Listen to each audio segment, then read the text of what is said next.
Na mensagem a repentina e secreta ida da igreja, no parágrafo 48 e 49, o profeta diz assim: o que nós precisamos é sermos antiquados, enviados de Deus, pregadores nascidos do céu que dirão a verdade, indiferentes a quem possa doer. Como João disse, o machado está posto à raiz da árvore, e toda árvore que não produzir bons frutos será cortada e lançada no fogo.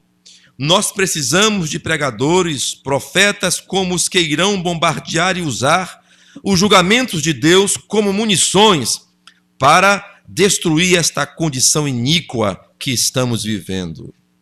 Você nunca pode se livrar do pecado com tapinhas nas costas. Você não pode se livrar do pecado ao educar as pessoas. Nossos programas têm se tornado demolidos e fracassados. Há apenas um remédio para o pecado, e isto é Cristo. É o remédio, e não Cristo através de uma confissão intelectual, mas pelo batismo do Espírito Santo, para uma nova vida e uma regeneração. Este é o único remédio para o pecado, o único remédio para a nossa nação, o único remédio para as nossas igrejas, é o único remédio para as pessoas. Cristo. E sabe, irmãos, a coisa mais fácil que você encontra é alguém que não conhece Jesus Cristo. Se você apurar a sua percepção espiritual, se você orar, se você entrar na presença de Deus, quando você cruzar com a pessoa, você saberá se ela tem ou não o Espírito Santo, pelo bom dia que ela te der, pelo cheiro que ela tem. E as pessoas falam de Bíblia, falam de mensagem, sabe, mas não podem falar de Cristo, porque não tem essa experiência de ser renascido. Podem ser de uma denominação, podem ser dessa igreja, podem ter conhecido o pastor Messias, isso é ótimo, mas nunca conheceram Jesus Cristo. Ou o pastor Messias, ou o irmão Brana, ou qualquer outro homem que você considere de alguma importância, ou algum profeta, ou algum mensageiro, ou algum, seja quem for. Porque eu conheço um homem santo e outros que são pecadores, e esse santo é Cristo. Não adianta quem você conhece. Então, alegam ter muito conhecimento, mas não conhecem Jesus Cristo. Não estiveram em sua presença. São denominacionais, são intelectuais. E não são como Jó. Porque Jó recebeu a presença de Deus. Jó teve uma experiência, Jó foi renovado. Tem gente que vive naquela velha prática. Eu poderia dividir da seguinte maneira: Jó antes da tentação, Jó depois da tentação. Jó antes da tentação era o Jó que era um denominacional, um bom cristão, como todos nós devemos ser. Jó fazia sua lição de casa. Jó era fiel. Jó, entre aspas, ia à igreja, porque não tinha igreja para ele ir. Mas Jó cultuava. Jó guardava os mandamentos. Jó sacrificava. Jó era um bom pai. Jó era um bom esposo. Só que Jó não havia sido renovado ainda. Jó não tinha uma experiência real com Deus ainda. Mesmo sendo chamado de servo, meu servo Jó. Aí você diz, algum intelectual ou algum teólogo podia me dizer, mas Jó, a Bíblia diz que Jó era um servo de Deus. Tudo bem, a Bíblia também diz que Nabucodonosor era servo de Deus. Jó era um bom homem, justo, tudo bem, mas não existe, a justiça do homem é como trapo de imundícia. Ou você vai pegar esse texto aí também de maneira isolada? Jó era um bom denominacional. Ele praticava aquelas regras todas. Jó era perfeito naquilo que fazia. Mas Jó tinha um defeito. E Jó encontrou. Jó estava no caminho. A diferença é que Jó tinha a semente de Deus. Jó era um servo verdadeiro de Deus. Jó tinha uma coisa a mais nele. Jó tinha uma alma. Havia um pedacinho de Jó que era genuíno. E não tem a ver com as obras. Porque muitas pessoas que têm esse mesmo pedacinho que Jó tinha, sem ter as obras que Jó teve, estarão no mesmo lugar que Jó está, ou estará. Compreendem? É algo de Deus que Ele pôs em você, porque não há homem perfeito, porque todos pecaram e destituídos estão da glória de Deus. Isto inclui Jó, coloca Jó debaixo da mesma condenação que eu e você. Jó precisou de Jesus Cristo para ser justificado. E eu também preciso nesta manhã, e você também precisa. Não são nossas justiças. Jó chegou a dizer que ele conhecia a Deus de ouvir falar, mas agora ele havia visto a Deus. Jó tinha uma vida normal. Jó ia à igreja, Jó era normal não, né? Ele era um homem servo de Deus, mas faltava algo. Esse algo era a revelação de Jesus Cristo, a revelação da ressurreição de Jesus Cristo. Ele faltava uma resposta. Ele disse que olhava para uma árvore, ela tombava, mas depois ela voltava, se renovava. Mas o homem, quando cai na terra, não volta mais. Jó faltava alguma resposta, e a resposta que faltava para Jó era a ressurreição. Que não importava o que acontecesse com esse corpo dele, ou com as coisas que ele tinha aqui na terra, Jó seria renovado. Faltava a Jó a revelação de quem ele era. E ele encontrou quem ele era quando encontrou o Senhor dele. E você só pode encontrar quem você é quando você encontrar a Jesus Cristo. Jó então foi renovado. O que eu percebo é que há muitas pessoas nessa condição de Jó, sabe? Conhecem a Deus de ouvir falar, mas não de andar com Ele. E é diferente. E eu conheço pessoas também que o conhecem de andar com Ele. E alguns o conhecem de experiências. Estão trilhando para conhecê-lo, e eu posso dizer que ele pode não estar na igreja hoje, mas ele caminha lá fora, se aproximando de Deus. E eu prefiro assim, que qualquer que seja, quem quer que seja, em qual igreja estiver, ou na igreja ou fora da igreja, mas que ela comece a andar buscando a Deus. E Deus vai se aproximar dela, se aproximar dela, se aproximar dela, e eu sei onde é que ela vai terminar. Deus seja louvado. Porque ela caminha com Deus. O temor do Senhor é o princípio de toda a sabedoria. Alguém que teme a Deus não fala qualquer coisa. E você vê alguém que diz, eu sou um cristão há muitos anos, e você profere essas palavras, você conhece Deus apenas de ouvir falar. Você não falaria isso de Deus. Você não brincaria com Deus. Não contaria uma piada acerca de Deus. Sabe, você não faria certas coisas. Por quê? Porque você o conhece. Ele não é fictício.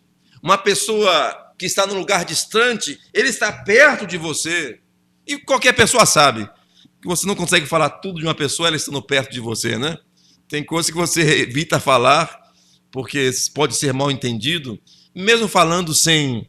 Você respeita a presença, eu quero dizer isto, e usa palavras melhores na presença de alguém, ou procura, ou não falaria alguma coisa na presença de alguém, se você é uma pessoa que costuma ser falsa. Que Deus tenha misericórdia de mim e de você. Fale pela frente que você falaria na ausência. Mas se você sabe que Deus está do seu lado, você não pode fazer ou falar qualquer coisa. Eu lembro eu estava sobre falar qualquer coisa. Eu estava num estacionamento certo dia, e o homem que cuidava de lá, começou a falar comigo. E eu parei para atendê-lo. E é bom falar com as pessoas. Quando a pessoa fala, a pessoa divide sua experiência. E você pode aprender conversando com qualquer pessoa. Aprender. Uma pessoa que se você julga mais sábia que você aprende sabedoria com uma pessoa mais sábia que você. Se a pessoa é igual a você, se você julga aquela pessoa no nível que você está, você então pode dividir conhecimento. Se a pessoa está no nível de sabedoria que você julga menor que você pode dividir com ela. Ou se ela julga ter mais que você e não tem, você pode apenas observar como são ingênuas as pessoas, né? Como a sabedoria, como ele está orgulhoso em tentar ensinar a você algo que nem ele mesmo sabe como, e você olha, ó Deus, será que eu não sou assim com o Senhor? Tentando te ensinar coisas ou fazer coisas ao meu modo, e o Senhor me olhando como eu olho essa pessoa que tenta me ensinar algo que eu sei que está errado. Será que eu não sou assim? Como essa pessoa está para mim, eu estou para o Senhor, pensando que eu já sei, quando que eu não sei nada? Pois bem, é bom falar com as pessoas, é bom ouvir. Nós temos 2 ouvidos, uma boca. Nós devíamos ouvir mais do que falar.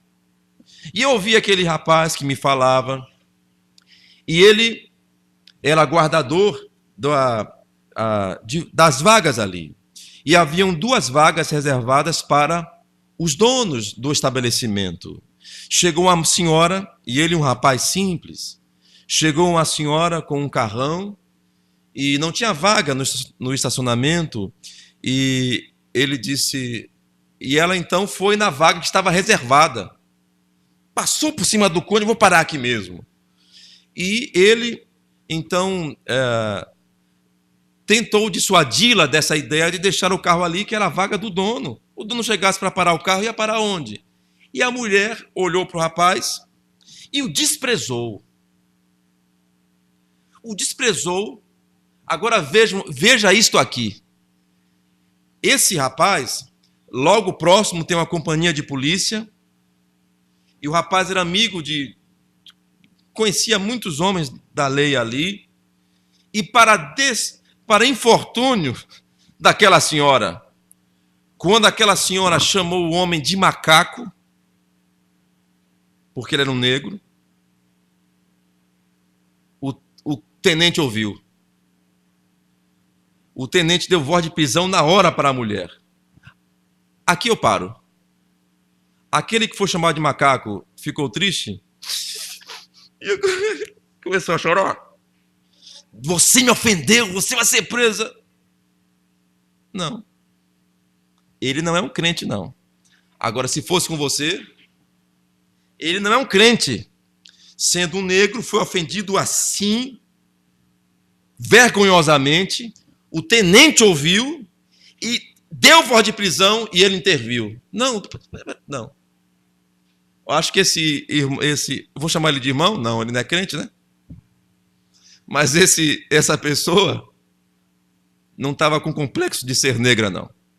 Não estava com sentido de justiça. Ele viu que aquela senhora agiu errado. Se fosse outro, me ofendeu, tem que pagar. Pois é, você ofendeu a Deus, Deus não disse que você tem que pagar.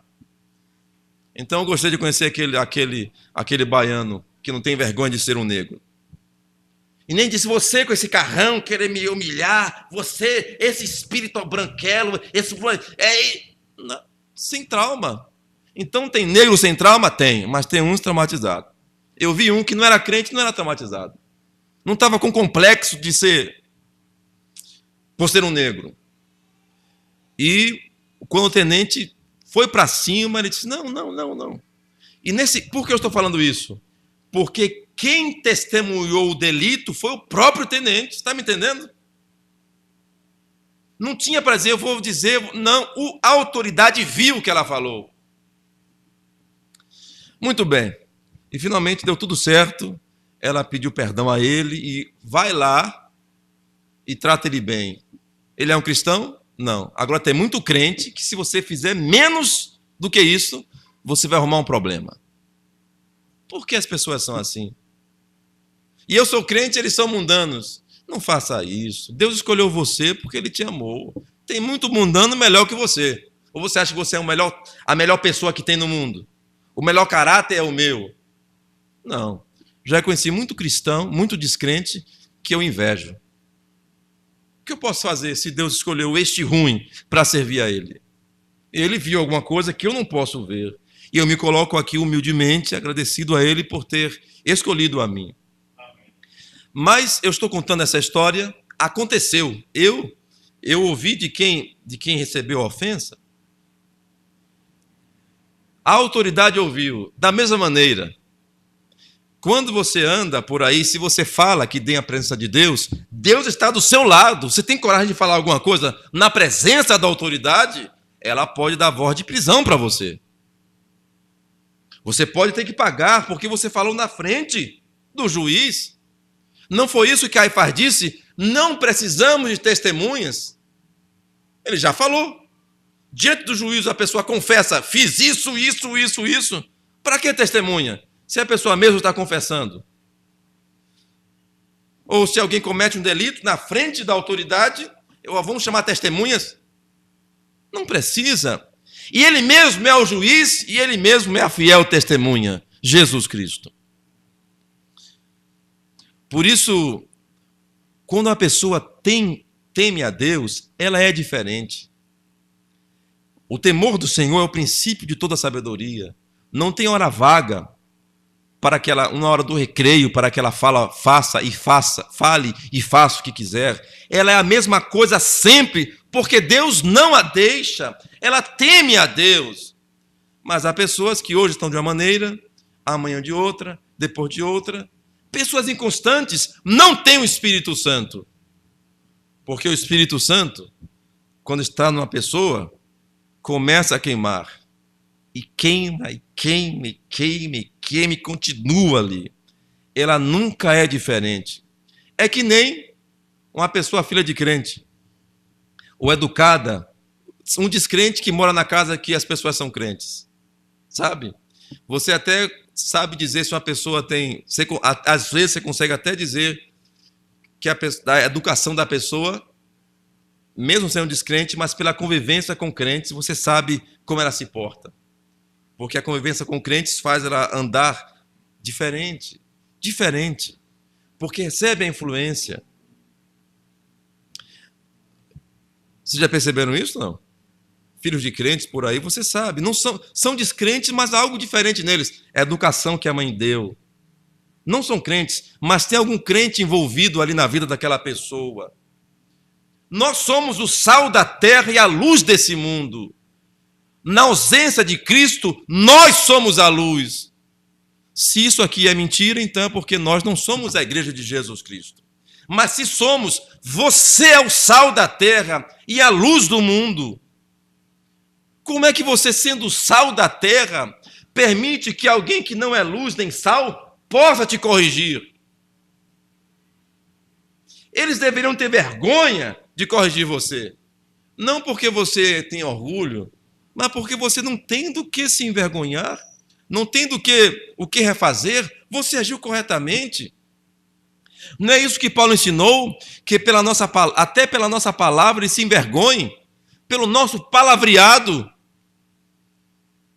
Aí você vê crente falando de certa maneira e diz que tem o Espírito Santo, falando, vivendo, procedendo. Não tem. O Espírito Santo, talvez você não entendeu, torna você santo. Talvez você não entendeu. E se você não é santo, é porque você não tem o Espírito Santo. E tê-lo equivale a ter a presença de Deus, que é a mesma coisa. Porque Deus é Espírito, Ele é o Espírito Santo. Que Deus nos ajude. Então, quando você, sal da terra, chega num ambiente, aí eu volto à mesma conversa que eu comecei. Quem é da luz, ama você. Quem é das trevas, rejeita você. Então você leva sobre si toda referência da Bíblia é você.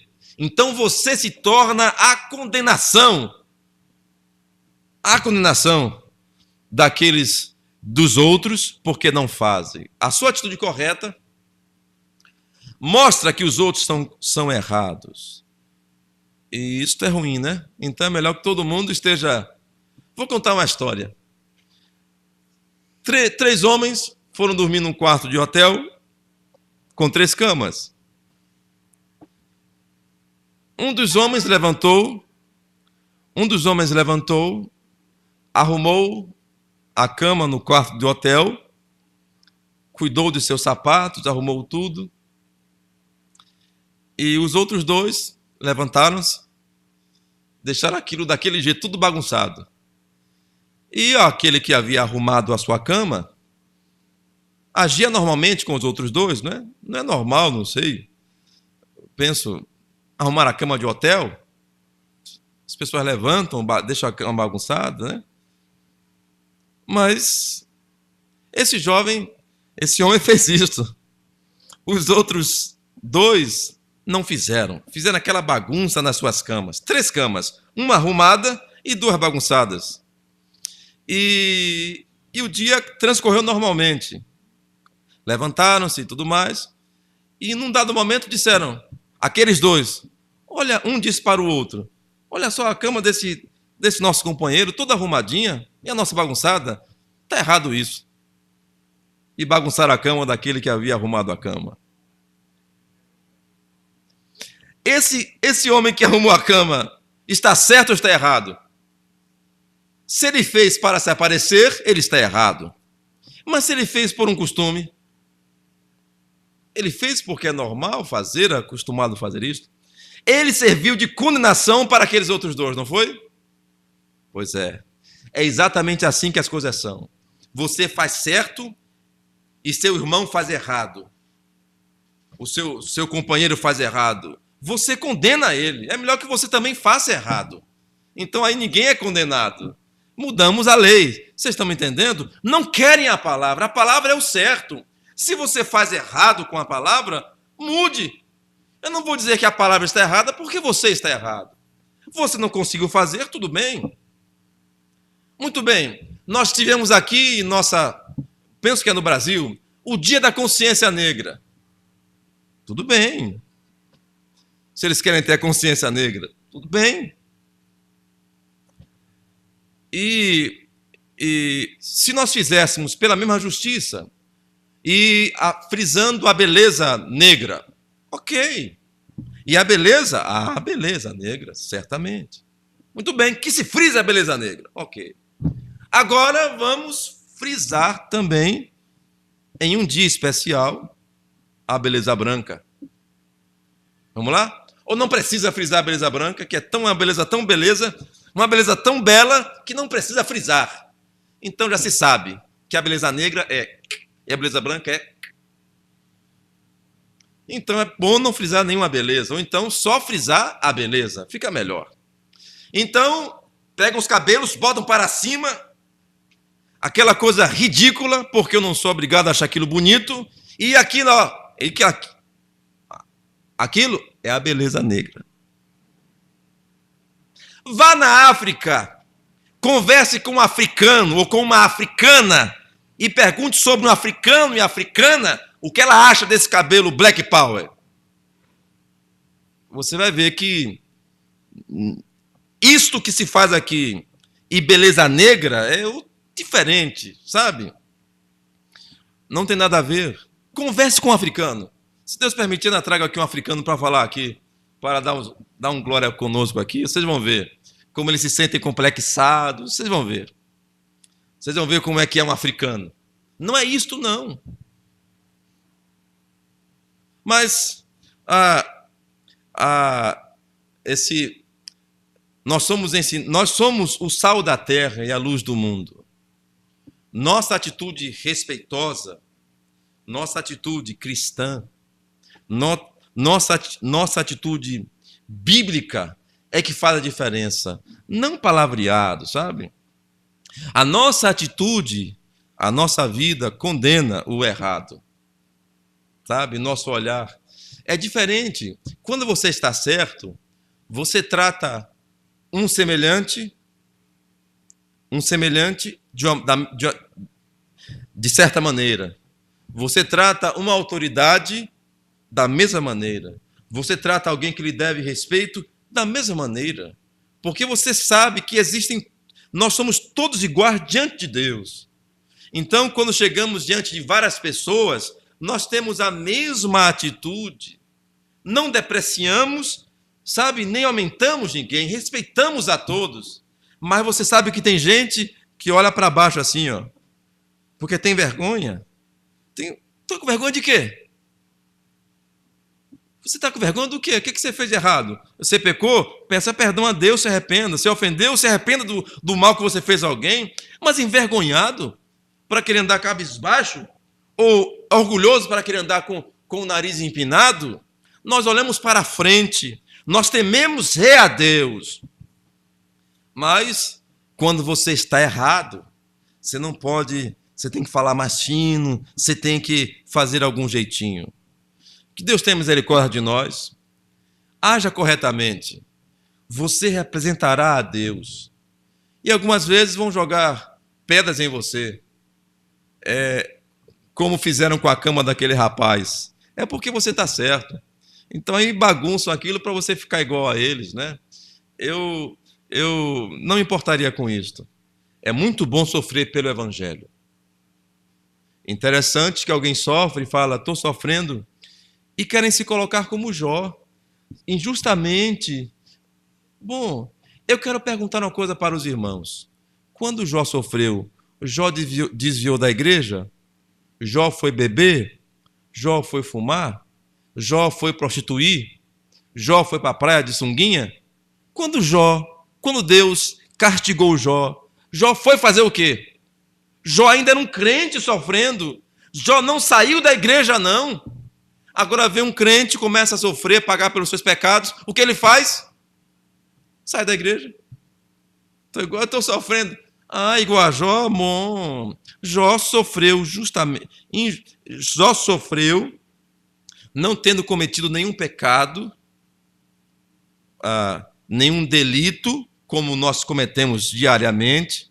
Jó era um homem correto, vivia no que ele podia fazer de correto, ele era correto, porque correto só Jesus mesmo, mas ele fazia tudo o que ele podia, e você diz que é isso? Não, você não fez isto. Bom, e mesmo Jó, que sendo correto naquilo que ele podia, sofreu aquela prova, e Jó não desviou. Jó não falou contra Deus. Jó estava buscando a resposta em oração. Ele não desviou. Não disse que o pastor estava em pecado, não disse que era o pastor, que era a igreja, que era fulano. Ele foi orar. Você fez isso? Não, eu não aguentei não, pastor. Eu desviei, eu chutei o balde. Muito bem. Jó tinha razão para fazer isto, mais do que você, e não fez. É fraqueza, é moleza. Nós não temos ouvido o que nosso irmão falou sobre a história da igreja, o martírio dos irmãos. Eu não li esse livro até o final, o livro de Fox, que Álvaro citou esta manhã, porque eu já havia lido o livro de Eusébio, e de um pedaço bem do meio para frente, eu não quis mais ler, porque contava muito da vida, de como nasceu, como viveu, como morreu. E eu cansei de ouvir sangue derramado, sangue, morte, sangue. Eu já entendi, senhor, já entendi. Enquanto Álvaro descrevia aqui a morte daquela senhora grávida, eu disse, parece tortura, não é? Mas muita gente sofreu pelo Evangelho. Nós não devíamos reclamar, não, meus irmãos, não devíamos. E aí a irmãzinha, o irmãozinho sofrendo alguma coisinha desse tamanho, diz, senhor, não estou aguentando. Quer trocar? Quer trocar com os irmãos das eras da igreja? Você quer trocar? Quer trocar com os irmãos que vão ficar para a tribulação? Não, você até pode ficar se quiser. Está ruim ser crente agora. Espere alguns anos ainda. Você vai ver o que é ser, como é ruim ser, o que é sofrer pelo Evangelho. Então, nós não devemos ser assim. Seja sal da terra, a luz do mundo. Quando as pedradas vierem para você, dê glória a Deus. Senhor, é bom estar do lado correto, Senhor. Me ajude. Mas sofreu o Senhor. O Senhor me suportou os meus pecados, minhas ofensas. Eu suporto essas ofensas também. com carinho, Senhor Jesus, por Ti. Amém? Que Deus nos ajude. Eu queria ler com os irmãos algumas coisas, não é minha intenção cansá-los, e eu falo porque nós estamos com muitas visualizações no YouTube. Eu penso que Deus fará coisas boas por nós e para o seu povo em todo lugar. Eu estou muito agradecido pelos irmãos e pelas pessoas que têm visto aqui os nossos cultos. Que Deus os recompense. E vamos ficar de pé.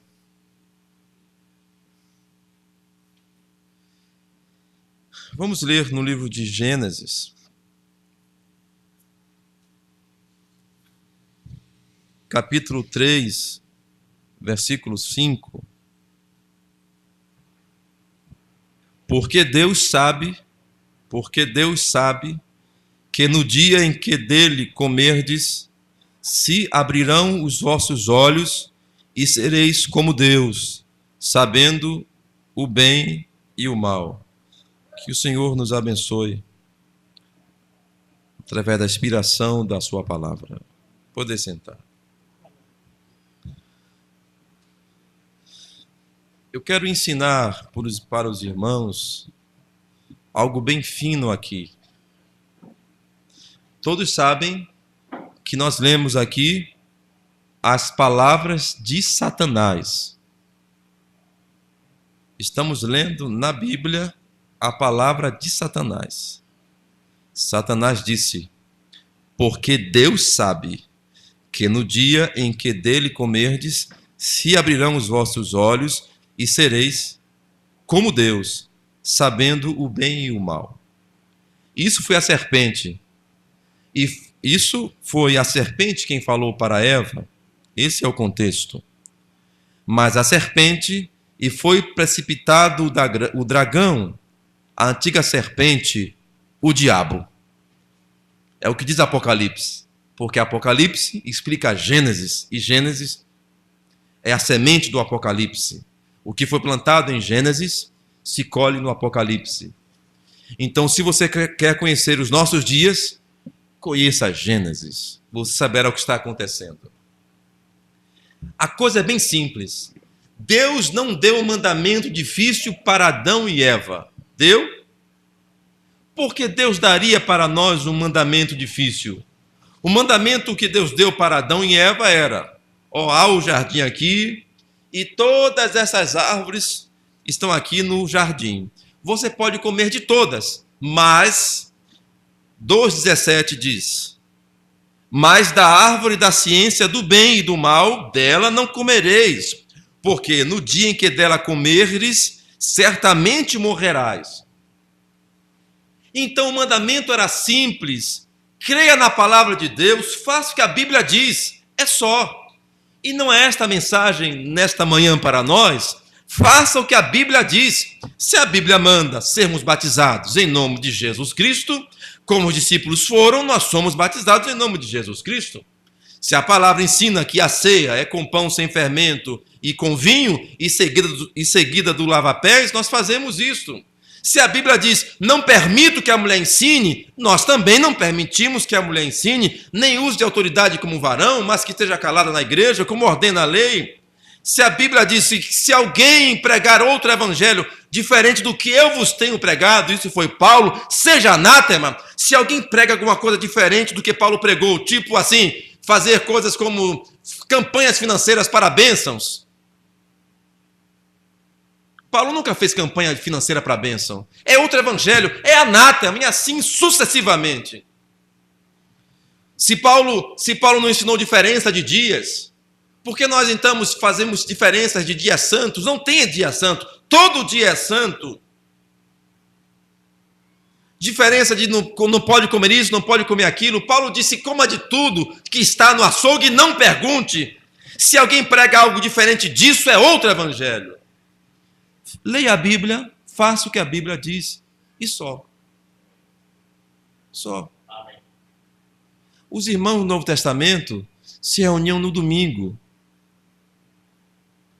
Você pode não entender muito de doutrina, mas Se Jesus ressuscitou no domingo, se eles reuniam no domingo para comemorar a ressurreição, nós também vamos reunir no domingo para comemorar a ressurreição. Só. Deu certo. Agora, se você quer conhecimento, você devia ficar simplesmente com o que a Bíblia diz. A Bíblia diz que um pastor tem que ser marido de uma só mulher que governe bem o seu lar. Aí você tem um pastor divorciado pregando. Lê a sua Bíblia.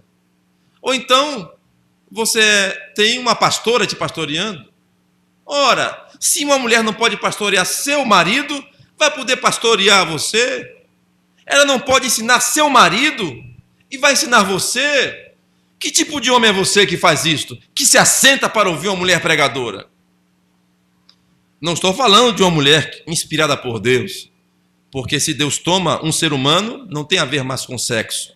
Não é homem nem mulher, é Deus falando na boca de seu servo, da sua serva. Mas no ministério, um homem para ser pastor tem que ser marido de uma só mulher, casado com uma virgem. Está escrito. Mas hoje, de qualquer jeito serve. E porque a unção, muito bem. Quando você conhecer Deus profundamente, você vai saber que é diferente. Você não pode subir no púlpito de qualquer maneira. Você tem que ter temor pela sua vida. Um rei, certa vez, entrou para fazer o sacrifício, sendo que ele não era comissionado para fazer isso, ele morreu. Esse foi Uzias. E as pessoas sobem no altar. Sabe por que não morrem? Porque não é altar de Deus. Porque se fosse de Deus, morreriam. É porque Jesus está do lado de fora.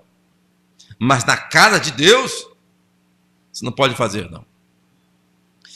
Então, irmãos, o mandamento era não comer daquela árvore. Simples. Aí, observe o mesmo diabo hoje. Você não pode comer daquilo. O diabo vem e diz, porque Deus sabe, eu vou te explicar, olha o teólogo aqui, eu vou te explicar porque você não pode comer. Eu não quero explicação. Deus disse que eu não coma, eu não como. Eu vou te explicar o porquê, você vai entender o porquê, você vai se colocar. É porque Deus sabe. Observem bem, de maneira bem tênue, bem fina, Satanás colocando dúvida entre Eva e o seu Deus. É porque Deus sabe que seus olhos vão se abrir e vocês vão ser iguais a ele. Bom, se Deus sabe, e Eva pensou então, peraí, se Deus sabe que eu vou ser igual a ele se eu comer, por que ele não deixa eu comer? É porque ele está escondendo alguma coisa de mim. É porque ele não quer que eu seja... Vocês estão me entendendo o que o diabo plantou ali? E Deus quer alguma coisa mal para mim e para você? Se Deus disse para não comer, ele sabe melhor. Mas o diabo tem uma explicação para você. Tem uma explicação para você. Olha, é porque ele sabe... Eu sou seu amigo, rapaz. Me escute. Ele sabe que você vai ser igual a ele. Quer dizer, Eva recebeu a semente da dúvida. E quando recebeu essa semente, você sabe onde é que ela terminou? Nos braços de Satanás. Aí você vê os gigantes lá em cima, no capítulo 6 de Gênesis. Satanás ainda faz isso hoje. Ele pega a Bíblia, Satanás colocou um paletó, pegou uma Bíblia, se disfarçou de pastor e prega nos púlpitos hoje. Satanás. E diz, olha, a Bíblia diz que o batismo é no nome de Jesus Cristo, porque naqueles dias eles queriam divulgar o nome de Jesus. É por isso que os discípulos batizaram em nome de Jesus. Mas hoje, nós batizamos por causa da nossa denominação em nome da Trindade. Quer dizer que era só para divulgar o nome de Jesus naqueles dias? Sim, diria o teólogo. E hoje é para divulgar o nome de quem? Viu que diabo sem vergonha? É o mesmo diabo. O evangelho é divulgar o nome de Jesus Cristo, pois nenhum outro nome é dado debaixo do céu, pelo qual sejamos salvos, a não ser Jesus Cristo. É esse nome. E se você já teve problemas e clamou por esse nome, você sabe que você não precisa de nada além desse nome, Jesus Cristo. Aleluia! Mas nós estamos cheios de conversas, cheios de palavra, cheios de texto bíblico. Mas o que nos dá salvação é o nome de Jesus. Você pode trocar o nome de Jesus por tudo isso aí. Agora, no nome de Jesus está todo o conhecimento, toda a sabedoria, todo o poder. Uma coisa não anula a outra. Quando você encontra a vida, você encontra o conhecimento. Agora, que coisa louca, que coisa maluca. Porque Eva não ficou com a vida, preferiu o conhecimento. Vou dar um exemplo. É melhor ser um pescador num barquinho pequeno, no alto mar, mergulhando. Pense nesse tipo de vida. Mergulhando com arpão, pescando peixe e voltando para a praia, subindo no pé de coco, arrancando coco e bem fazendo carro de palha e vivendo ali naquela vila praiana. Ou é melhor você ter uma vida e envelhecer assim? Ou é melhor você ser um doutor? Eu vou ser um físico. Vai passar a vida toda estudando, pensando em coisas grandes, coisas pequenas. O que é que tem mais vida? O velho pescador de arpão na beira do mar ou o físico velho? Ah, e quem vai morrer mais cedo? Provavelmente o físico. Por que alguém escolheria isto ao invés? Claro que você diria, cada um com sua vocação, muito bem. Mas isso explica muito bem o que eu quero dizer. Eva tinha vida. Para que ela iria procurar conhecimento? E o profeta de Deus disse, Eva procurava o conhecimento. Eva procurava o conhecimento, encontrou Satanás. Agora, Eva podia acessar tudo que tinha respeito à vida, mas ele não quis. Eva não quis. Eva queria provar do conhecimento. Na verdade, ela não queria, mas Satanás a incitou. Satanás a seduziu. Muito bem. Nesta manhã, do que é que nós precisamos para ter vida? Não é estar na presença de Jesus Cristo? Não é oração? Satanás, o mesmo velho diabo, vai chegar perto de você e vai dizer assim, ó, você tem que estudar mais um pouquinho, você tem que procurar ver que tem mais coisa. Tem mais coisas? Além de Jesus Cristo, o Espírito Santo em nós, eu quero dizer em nome do Senhor, não tem mais coisas. E você pode trocar o Espírito Santo, que é Jesus Cristo em seu coração hoje, por em lugar de qualquer outra coisa. Você deixa Jesus Cristo, o Espírito Santo, e jogue tudo que você sabe fora. Porque esse Jesus Cristo, que é o Espírito Santo, te guiará em toda a verdade e você viverá. Mas se você continuar ouvindo Satanás, naquilo que ele pode te ensinar, ele vai afastar você da presença de Deus. Não deixe que Satanás implante essa dúvida. É porque ele sabe. Olha que palavra maldosa. Ele sabe que você vai ficar igual a ele. Olhos abertos. Falaram mal do amigo de Eva para Eva, e Eva nem foi consultar o amigo. Não é assim? Você tem um amigo do peito. Eu já estou terminando. Não é minha intenção cansá-los. Aí você tem um amigo do peito e a pessoa vem e fala para você, esse seu amigo do peito é mau. E você sabe que aquele amigo do peito já te fez tão bem. E aí esse outro que chegou outro dia diz, ele fez tal coisa contra você, ele é ruim. E você então aceita esse outro amigo e despreza o amigo do peito que serviu a você tantos anos. Foi pior do que isto. Eva não tinha razão para duvidar de Deus e duvidou. E é assim hoje. Eu não tenho razão para duvidar de Jesus Cristo. Se eu não entendo porque ele me disse não, eu aceito. Eu não aceito a explicação, eu não quero o que o diabo diz, que pode ser isso, pode ser aquilo, pode ser nada. Ele disse não, é não. Por que não? Eu não sei. Talvez um dia eu pergunte a ele, mas eu me sinto tão bem na presença dele que eu nem falo sobre essas coisas com ele. Ele apenas não quer isto e eu estou satisfeito com isto.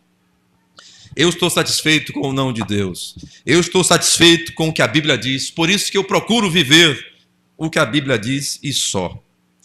Que Deus nos abençoe a todos. Fiquemos de pé. Vamos orar.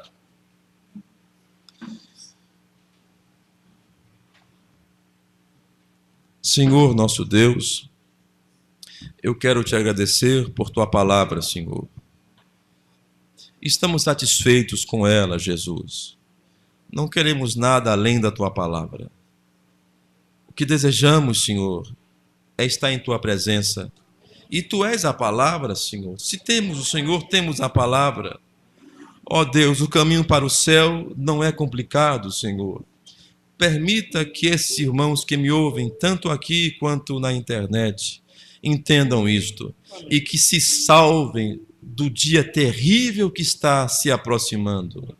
Matança, morte, carestia, pragas, doenças estão vindo, Senhor. Mas há um dia glorioso de arrebatamento que se aproxima. E eu oro que ninguém que tenha ouvido esta mensagem perca esse dia, perca essa ida para o céu, Senhor. Nós seremos arrebatados. Há um povo que não provará a morte, Senhor. Ó Deus, concede que cada um que escuta a minha voz agora possa entender. Haverá um rapto. O Senhor disse que haveria e haverá uma grande tribulação sobre aqueles que não creram, sobre as virgens dormentes, as nécias.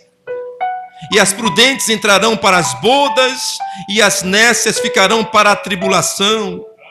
Que esses que me escutam entendam isso e coloquem azeite em suas lâmpadas, para que quando o noivo chegue, elas tenham luz para seus caminhos, Senhor. Ó Deus, luz para se encontrar com o noivo. Nos concede isto, Pai, o colírio nos olhos, para vermos o dia e a hora que estamos vivendo. E quando o Senhor se aproximar, que estejamos atentos, esperando por Ti. É a minha sincera oração, Senhor. Perdoa teu servo, perdoa meus pecados e minhas ofensas contra o teu Santo Espírito. Perdoa a tua igreja, Senhor. E nos ajude, Senhor, a sermos santos, como Tu és santo, porque Tu és nosso alvo. Em Teu nome, Senhor Jesus Cristo. Amém. Deus abençoe a todos. Vamos em paz.